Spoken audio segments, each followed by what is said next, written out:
We started working on a dedicated EV platform in 2018 because with the experience we had with some of our early EVs, we recognized if to not have every vehicle be a snowflake and therefore very expensive, we needed the common platform we could leverage.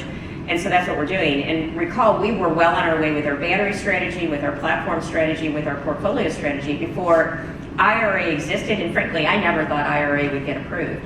And so we fundamentally believe EVs are better. Instant torque, they enable great design. The technology that we've advanced is in both an ICE and EV, but we really think the consumer, when there's a robust charging network and when EVs are affordable and they're in these segments that fit their lifestyle, they're going to choose EVs.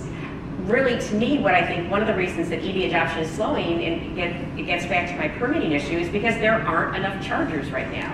And if you look at, we're kind of, at that 8, 9, in 8, 9, 10% range, the bulk of new car buyers are people who buy vehicles in that 30 to 40, 35 to 40, 45 range.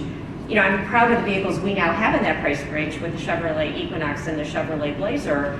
And I think when we look at people will adopt when it works for them. This is a big purchase for most people. And for a lot of people, if they have one car, they need it to solve all their needs. If they have two, they usually have two people in the household that need to use it every day and depend on it.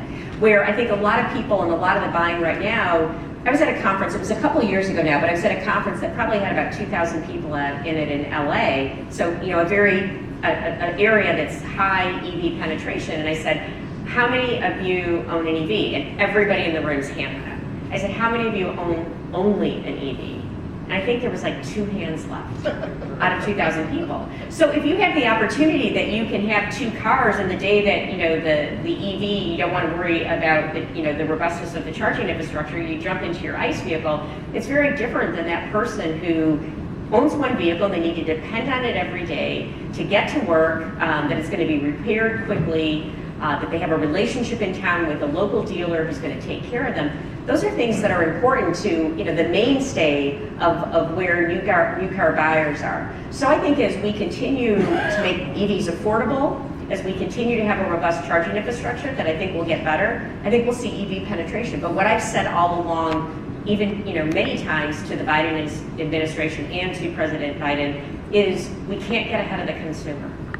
Because once we get ahead of the consumer, that's when we really risk harming the industry, because if you're trying to sell something that the customer doesn't want to buy, you're not making it's not good for business, and frankly, it's not good for the consumer.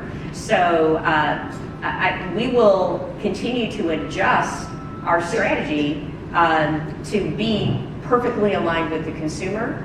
I think right now, with the slower charging infrastructure development, getting to some of the standards that are set right now are going to be challenging, especially, IRA, especially the $7,500 tax credit is driving demand.